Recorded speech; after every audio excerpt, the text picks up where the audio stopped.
টাকা পেলে একটি সিঙ্গারা, 10 টাকা পেলে লাল গোলাপের দোকান, খাতার ভাঁজে লুকোনো হিসেব, কত দূরে গুনে রাখা স্বপ্নধাম। আমরাই তো মিডল ক্লাস, ফুটপাতের শোকেসে মুখ, হিসেবে সব ভালোবাসা, তবু মনের ভেতর দুঃখ। রঙের সানগ্লাসে কেউ আমাদের চোখ খুঁজে পায় না, কেউ এসে কানে কানে বলে দেয় আমরা মিডল ক্লাস, আমরা মিডল ক্লাস। আমি আমার বড় ভাইয়ের টাকায় পড়াশোনা করি না, আমি আমার বাবার টাকায় পড়াশোনা করি।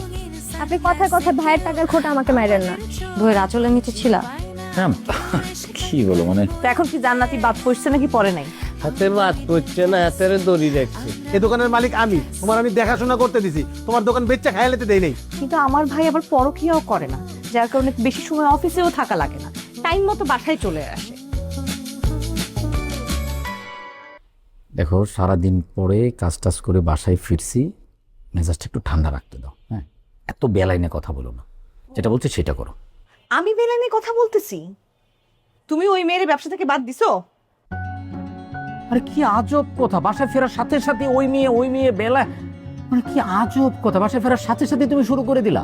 ওই মেয়েকে ব্যবসা থেকে বিদায় করলাম কিনা, ওই মেয়ের সাথে পরকিয়া, তোমার ভাই। আরে ভাই, এটা কি চাইলেই হয় নাকি? ওর সাথে আমার একটা বিজনেস ডিল হয়েছিল, ও আমার কাছে অনেক টাকা পায়, বিজনেস অনেক টাকা পায়, এইসব টাকা পয়সা দিয়ে তারপর করতে হবে, ইট উইল টেক টাইম। ও, অনেক লেনদেন হয়েছিল, সেটা তো আমি জানি, তোমাদের অনেক লেনদেন হয়েছে। এখন লেনদেন বন্ধ করো, করে ওই মেয়েরে ব্যবসা থেকে বের করার ব্যবস্থা করো। তুমি আসল কাজটাই তো করো নাই, তাহলে কোন কাজটা করছো তুমি? মানে কি আজব কথা, মানে আমি কি করি না করি এখন এটার কৈফিয়ত দিতে হবে তোমাকে? হ্যাঁ, এখন থেকে তোমার আমারে কৈফিয়ত দিতে হবে। আমি কোনোদিন কৈফিয়ত দিয়ে চলিও না, চলবো না, আমি কাউকে কৈফিয়ত দিব না। তোমার আমারে কৈফিয়ত দিতে হবে, চলো নাই কিন্তু চলতে হবে। তুমি কি মনে করছো এতদিন তোমরা যা করছো, যা বলছো তাই আমি করছি, এখনো আমি তাই করব? না, সেটা তো হবে না। এখন আমি যা বলবো তোমাদের তাই করতে হবে। আমি আর আগের দিশা নাই। তুমি কি আমাকে থ্রেট করতেছো? থ্রেট কিনা আমি জানি না, কিন্তু তুমি ওই মেয়েকে তোমার ব্যবসা থেকে সরাবা, তোমার জীবন থেকে সরাবা, নাইলে ওরে আমি এই দুনিয়া থেকে ছড়াই।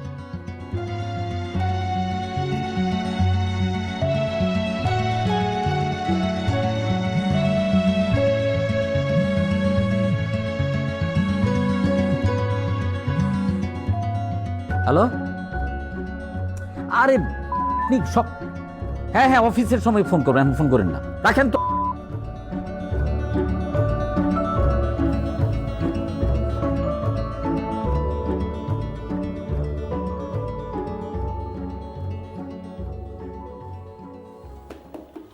এই যে অফিসার, অফিস বাদ দিয়ে যে কবুতরের খোপে পায়রা বসে আছেন, এমনি বয়ে থাকলে হইব? এক কাম করেন, পায়রা যেতে আছেন, একটা পায়রি নিয়েও বসে থাকেন, পায়রা পায়রি থাকলেন। লতিফ, আমি যে কি পরিমাণ ব্যস্ত, মানে এটা তোকে ভাষায় বুঝাতে পারলাম না। এই যে একটা দোকানের দায়িত্ব লিয়ে বসি, দোকানের চিনি আনাতে শুরু করে, চা পাতা, চিনি, বিস্কুট, এইটা ওইটা, কাপ ভাঙতেছে, পানি চেঞ্জ করতে হইতেছে, এবারে টাকার হিসাব করতেছে, দুনিয়ার ব্যস্ত। তাই আমি বাইরে মুখ হই, আমার কথা। এত ব্যস্ত, এত দায়িত্ব নিয়ে নিয়েছেন, আমাকে দায়িত্ব নিতে হবে না? আমার দায়িত্বটা লন। তোর আবার কি দায়িত্ব নিব আমি? আমি একটা বিশাল ঝামেলার মধ্যে পড়ছি ভাইয়া, এই ঝামেলার থেকে উদ্ধার করতে হবে আপনার, কারণ এই ঝামেলায় যে আমি পড়ছি এটার লেগে আপনার দায়ী, আপনার লেগে আমি এই ঝামেলায় পড়ছি। সকাল সকালে আন্দাজ বান্দাজের কথা কয়ে মন মেজাজটা খারাপ করিস না তো। মানে তুই ঝামেলায় পড়বি, এটার জন্য আমি দায়ী? এর লেগে কারো উপকার করতে নাই, বুঝছস? আপনি আমার উপকার করেন নাই, আপনি আমার ক্ষতি করছেন, আমার ধ্বংস করে দিয়েছেন এই জুয়ার মধ্যে ঢুকায়। এই জুয়ায় আমার ঢুকায় আমার সব আমি আওলাই দিতেছি, একটা একটা করে জিনিসপত্র হারাইতেছি।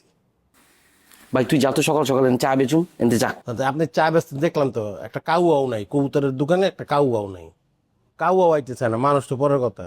আর যে জঘন্য চা বানান, মানুষে তো কইছে আমারে যে আগেই ভালো ছিল, এরকম চা মা চলবো না। যাই হোক, এগুলো আমার কথা না, আমার কথা হইতেছে এই যে আপনি আমার জুয়ার লাইনে ঢুকাইছেন, ধ্বংস করে দিয়েছেন। 2000, 5000, 10,000 করে করে নিতে নিতে আমি বহুত টাকা ঋণে পড়ে গেছি। আর আমার এই ঋণ থেকে মানে আপনার উদ্ধার করতে হবে অন্তত পক্ষে কারো টাকা পরিশোধ করি আর না করি বউর তো 30,000 টাকা খরচ করে লাগছে মোটামুটি এই 30,000 টাকা আমার দিতে হইব এখন আপনি আমার 30,000 টাকা দেন আমার কাছে 25 পয়সাও নাই, তুই তো 30,000 লয়ে আসো। এই মুখস্থ ডায়লগ আর আমার ভালো লাগতেছে না ভাই যখনই এই তখন 30 টাকা নাই 20 টাকা নাই 25 পয়সা নেই এই কথা কেন না আপনি আমার 30,000 টাকা অন্তত পক্ষে ম্যানেজ করে দেন লতিফ, আমি তার কোনো টাকা পয়সা দিয়ে হেল্প করতে পারবো না। আমি তো কইছি আমার কাছে টাকা পয়সা নেই, আমি নিজেই তো দাঁড় করে চলছি। ওই যে নিজে যে দাঁড় দাঁড়া করে চলছেন যার কাছ থেকে দাঁড় নিছেন আপনার ভাই ব্রাদার এগারো ফোন দিয়ে 30,000 টাকা দাঁড় লন পরে আমি দিয়ে দিব সব ভাই ব্রাদার আউট করে দিছি, আমি কোনো ভাই ব্রাদারের লগে এখন আর নাই। আপনি সব ভাই ব্রাদার আউট করছেন না আপনারা আউট করে দিছে আমি করছি, আমি কারো লগেই নাই, আমি এখন একলা। দোকান আছে, আমি আছি, বাসা যাবো, রানবো, মারবো, খামু শেষ। আমি এত কিছু বুঝি না ভাই আমার 30,000 টাকা লাগবে আর কেমনি ম্যানেজ করবেন এটা আপনার ব্যাপার 30,000 টাকা না দেওয়া বন্ধু আমি তো উঠবো না তোর একটা বুদ্ধি দেই। কি আবার জুয়া খেলবো না না, হন ওই যে জাঙ্গির স্টোরে যাবি গিয়া ওইতে একটা ফ্রিজ অথবা টিভি কিস্তিতে লবি। হ্যাঁ রে মেয়ে, আমার লাগবো টাকা আপনি ফ্রিজ আর টিভি কিস্তি তুলে দিয়েছেন আমি এটি লয়ে কি করবো কথাটা শেষ করতে দে ভাই। এটা ফ্রিজ টিভি লবি, আই না বাইরে 2-4-5 হাজারে কমে বেচ চালাবি, বেচা টাকাটা ক্যাশ করে বলে তোর জেনে জামাল আছে শেষ করে না। এটা তো ভালো বুঝিয়েছে তা তো চলেন চলেন না ভাই আমি যেতে পারবো না, এর আগে আমি এক ফ্রিজ যাই না, যে ঝামেলার যুদ্ধ আমার উপরে দিয়ে গেছে, বাবা আমি যেতে পারবো না, তুই যা। ঠিক আছে এই ব্যবহার ঠিক করিস বেটা, বেয়াদব তুই, আমি বড় ভাই, আন্তর মানে এটা কথা কস কেন? তো যেতে পারবেন নাকি আমি কইছি না যাইতে পারবো না কেন? এর আগে ফ্রি যাই না, আমার লগে বিশাল ঝামেলা হয়েছে, এই ঝামেলা মামলার মধ্যে আমি যেতে পারবো না ভাই, তুই গিয়া লইয়া যা। আমিও যাইতে পারবো না ভাই আমিও তুইও হ্যাঁ অন্য কোনো বুদ্ধি দেন তাইলে একটা কাম কর, কি খাওয়াবি ক? খাওয়ার খাও আমারও বেয়াদবি করতেছিস। খালি কিছু করে বুঝতেছেন আমি বিপদে আছি এর মধ্যে আপনার খাওয়ানটা লাগবে তো একটা বিস্কুট খান তোর শোন, তুই এলাকার থেকে একটা ছোট বইল লিয়া জাহাঙ্গীর স্টোরে যাবি, গিয়া জাহাঙ্গীর স্টোরে যে পোলাট আছে ওরা বাইরে আনাবি, আনে সুন্দর করে একটা সেটিং দিবি, সেটিং দিয়া ওরে দিয়ে একটা টিভি অথবা ফ্রিজ বাই করা, আইনা ওর কবে চালাইতে বেচা তুই টাকা ক্যাশ করে লাবি, লোক খাইবো, তোর কি? এটা একটা ভালো বুদ্ধি দিচ্ছে থ্যাংক ইউ যা যা যা। সকাল সকাল আইব কাস্টমার, ফকির মুকির দিয়ে দোকান বেড়ে যেতেছে গিয়া টাকা উঠে 2 টাকা।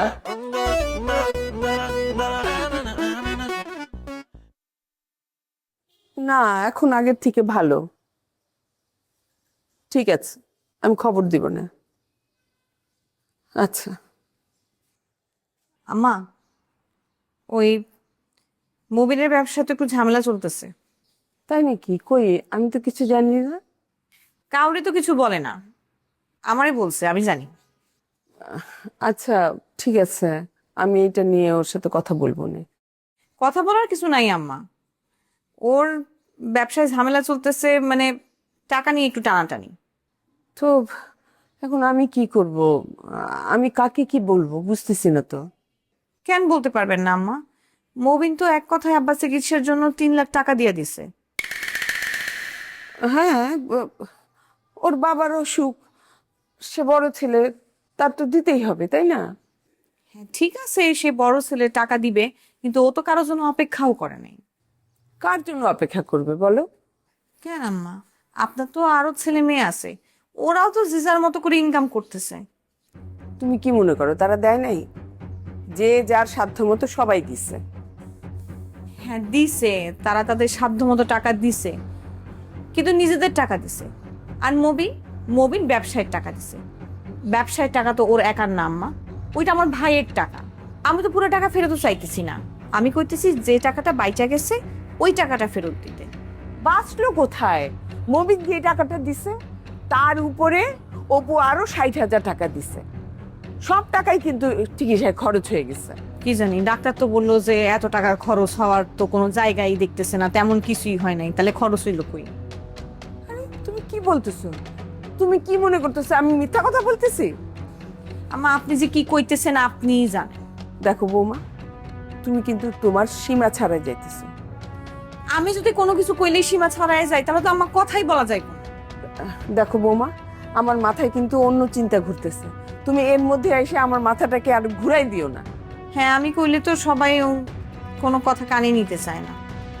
আমি বুঝতেছি না অপু 60,000 টাকা দিছে নাকি চিকিৎসা টাকা বাঁচায় আপনি উপরে 60,000 টাকা দিছেন?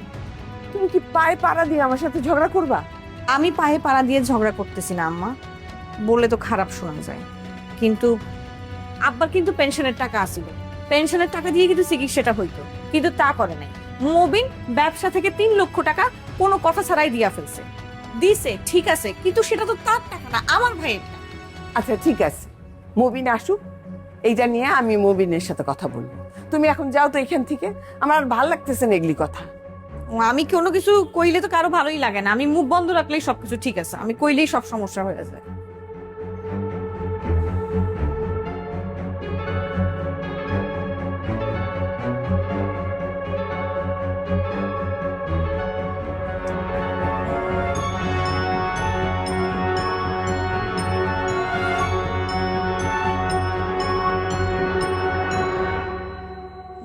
তুমি আমি বুঝতেছিলাম তুমি কারে ফোন দিতেছ, লাভ নাই, ও ফোন তোমার ধরবো না। না, ওই মুবিনকে কল করতেছিলাম, মনে হয় ব্যস্ত, এই জন্য ধরতেছি। না না, সেই ইচ্ছা করে ইন্টেনশনালি ফোনটা ধরে না। যখন চেকটা দিলাম টাকার জন্য, প্রথম যখন দিলাম টাকা ছিল না ব্যাংকে, তখন কিন্তু সে তোমার সাথে সাথে ফোন দিছে, ডেইলি 2বার 3বার 4বার ফোন দিছে। আর টাকাটা যেই পেয়ে গেছে তোমার আর ফোন দেয় না। না, হয়তো বা ব্যস্ত, দিবে। আমরা তো বুঝি, ব্যবসা বাণিজ্য করে রেখে বুঝি না যে কে কি কইতে চায়, কে কি করতে চায়, এগুলো নিয়ে টেনশনের কিছু নাই। তুমি টেনশন করো কেন? হ্যাঁ, আজকে থেকে তুমি ঘর থেকে বেরোবে না। টাকা পয়সা কিভাবে তুলতে হইব, কিভাবে উঠাইতে হইব, এই বুদ্ধি আমার মাথায় ভালো আছে। কিন্তু তুমি আবার যদি উল্টাপাল্টা কিছু করো ওর সাথে, এখন তো প্রুভ হয় না যে আমার সাথে চিটারি করছে। কতদিন হয়ে গেছে বলো তুমি? কতদিন হয়ে গেছে তুমি কও? না জায়গা কিনলো, না কাজ ধরলো, আর তোমার ফোনই ধরে না, তোমার সাথে যোগাযোগই করে না। তোমার কেমন ভাই উড়িয়া?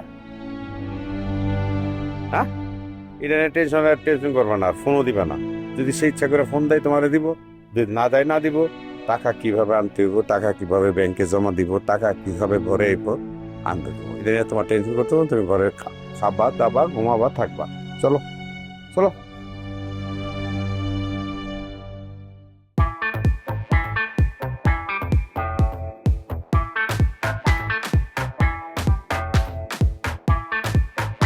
লতিফ, আসোস? হ্যাঁ লতিফ।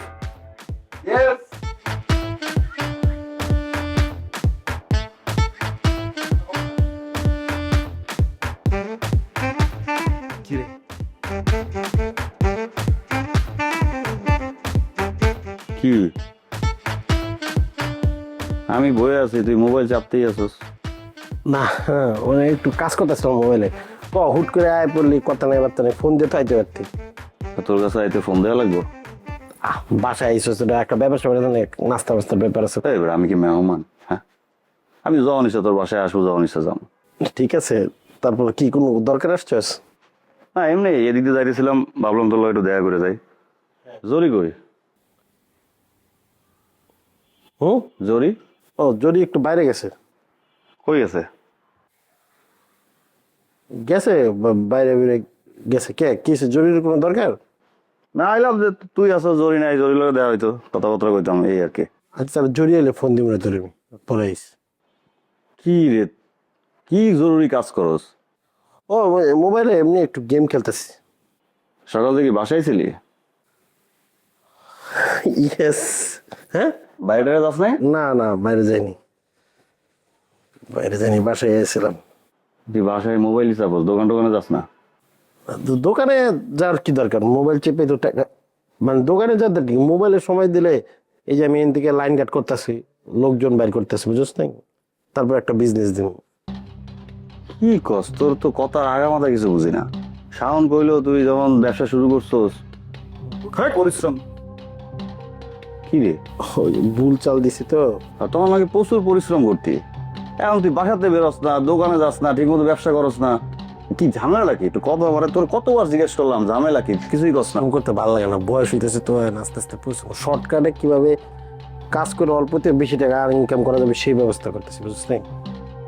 সেটা তো করা যায়, তুই তো এই এই যে যে কথাবার্তা বলতেছিস ফোনে বা কারোর সাথে কথা বলতেছিস, এগুলো তো দোকানে বসে করতে পারি। না এই যে গেম খেলতেছি, মাইন্ড আর ফ্রেশ করতেছি। গেম খেললে মাইন্ড ফ্রেশ হয়, তখন কাজের ইয়া বাড়ে।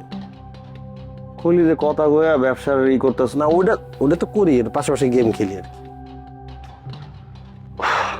কি কস, আমার না মাথার উপর দিয়ে গেছে, আমি বুঝতেছি না। জুড়ি আসবে কখন? আমি তো জানি না কখন আইব, আইব না ওর সময় হইলে আইব। কে কিছু বলবি জরুরি? না আইলাম এমনি, বাইরে যাবি, চল চাটা খাই। না রে, ভালো লাগতেছে না, শরীরটা কেমন ইয়া করতেছে। তুই যা, পরে মনে কর। বাসায় থাকস, বাইরটা রস না। আরে বাইরে ওই তো, এখন বাইরে হবো না। সারাদিন তো ছিলি বাসায়, তো চল চাটা খাই, আবার এসে থাকিস। নেন চা খাম না, গরম লাগতেছে, চা খেলে আর গরম লাগবে। তুই খা গা, যা টাইমে কেউ বাসায় বয়ে থাকে। ভাই আমি বুঝেছি তোর প্রবলেমটা কি, আমি তো বুঝতেছি না। মানে তোর কি কোনো কাজ কাম নাই? দেখ আমার হাজারের কথা কইতেছিস, তোর কাজ কাম না থাকতো, আমার অনেক কাজ কাম আছে। যে ক্লায়েন্টের লোক মিটিং করবো, তুই গেলে মিটিং শুরু করবো আবার। গেম খেলোস আবার ক্লায়েন্ট। না এখন তো টাইম হয়ে গেছে না, ওই আর 10 মিনিটের মধ্যে মিটিং শুরু হইব। তুই তাহলে যা, আল্লাহ হাফেজ। জরুরি আসবে না এখন নাকি, জানোস না? মানে আমি বুঝলাম না তো সমস্যাটা কি, তো জরুরি করতেছিস কে? তো জরুরি হলে কি আইলাম, তোর লগে দেওয়া হইলো, ওর লগে দেওয়া হইলো না, এই জন্য আর কি। দেওয়া হয়েছে তো, সমস্যা নেই। আবার দেওয়া জরুরি ফোন দিলে তো নাই, যা মিটিং শুরু হয়ে যাবে। আচ্ছা তো যাবি না বাইরে নাকি? না কি কি করতেছিস? না কিছু না, ঠিক আছে থাক তাহলে জায়গা। ফোন এসে পরে দেবো, আকাই অবস্থা। আর দিব না, ফোন ধরিস, ধরস টরস না। আবার হালা কতটি সময় নষ্ট করে নিল, তাহলে আমি কত টাকা ইনকাম করতে পারতাম। মাত্র ভাগ্যটা খুলছিল, এই কামই করতেছে না। 6 টাকা আলার তুই একটু কুফা আলার করে আলা, কুফা কবল লয়ে এসেছ তুই। আমি অত কথা জানি না, যেমনে পারো তেমনে ওই জান্নাতের তুমি বের করো। যদি টাকা পয়সার খুব বেশি সমস্যা হয়, যেটা হইতেছে, আমি আমার বাপের জমি বেচি তোমার টাকা দেই, তুমি ওরে সব টাকা পয়সা দিয়া দাও। আচ্ছা তোমার মাথার মধ্যে কি জান্নাত ছাড়া অন্য কেউ নাই? হ্যাঁ, আমি যে তোমার স্বামী, হাজব্যান্ড, আমার কথাও তো তুমি এতবার বলো, আল্লাহর নামও তো এতবার নাও না, যতবার তুমি জান্নাতের নাম নাও। হ্যাঁ, আর ও কি তোমার বাসায় এসে বসে আছে কেন? আর আমার শ্বশুর বাড়ি জায়গা বিক্রি করে আমি তাকে কেন দিব? আমাকে বলো, সে আমার বিজনেস পার্টনার। Business partner? হ্যাঁ পার্টনার, সেটা আমি খুব ভালো করেই জানি। আরে ভাই, তুমি যদি আমাকে তুমি বিশ্বাস করো না, তোমার ভাই তো সারাক্ষণ অফিসে থাকে। এই কথা পুলিশটা কেন? ওরে আমি 1 পয়সায় বিশ্বাস করি না। ও যদি ঠিকঠাক থাকতো তাহলে তুমি এগুলা আকাম কুকাম করতে পারতা না। হ্যাঁ ভাই, আমার উপরে বিষয়টা ছেড়ে দাও, ঠিক আছে? সময় হলে আমি নিজেই টাকা ম্যানেজ করে দিয়ে দেবো। ওকে ডান। কিরে তুই কোথায় যাচ্ছিস? হেতে মাইয়া মানুষ হাতে হাতির মতো করে যায়, আন্না হাতের জিগান কিনলে আন্না যান, চলে যান। আমি কথা বলতেছি না, না কথা শেষ হওয়ার আগে তুই কথা ধরে ফেলি। হ্যাঁ, হেতি কোথায় যাবে আমি খবর রাখবো না? আমিও বড় হয় না? আমি খোঁজ খবর না রাখলে কে রাখবি? আমার ভাই তো ঠিকই বলতেছে, তোমার বোন তো এখানে সেখানে চলেই যায়, তাও আবার কাউরে কিছু বলে না। ভাবি আপনি এসব কি বলতেছেন? আমি কোথায় এদিক সেদিক চলে গেছি? শুধু শুধু মিথ্যা কথা বলে ভাইয়ের কাছে আমাকে কালার করাইতেছেন। রে বাবা, আমি মিথ্যা কথা বলতেছি? আমি মিথ্যা কথা কয়া ওরে কালার করতেছে? থাক বাবা, কোনো কিছু আমি বলবো না, কারণ আমি বললে তো পরে তোমার মা বাবা এমনকি তোমার ভাই বলবে আমি তোমার সাথে খারাপ ব্যবহার করছি। আরে ভাই চুপ থাকো না আগা, আমি ওরে জিজ্ঞেস করছি কোথায় যাচ্ছে, এইটা নিয়ে এত লম্বা লেকচার দিতে হবে? সকালবেলা উঠে তো এসব নাস্তা আমি রেডি করে দিছি, এখন কি মুখে তুলে ওরে খাওয়াই দিব আমি? আজকের এই দিনে আমার বৌমা তামান্না, ও আমাদেরকে ছেড়ে চলে যায়। তাহলে আমাকে এখন তোর কাছ থেকে জ্ঞানের পাঠ নিতে হবে, জীবনের শিক্ষা নিতে হবে। শিখতে হবে না, তোমার কথাই তোমাকে বললাম। ওরা বাড়ির বউরে 2 পয়সার দামও দেয় না। এই বাড়িতে বিয়ে করার আগে আরেকবার তোমার ভাবা উচিত।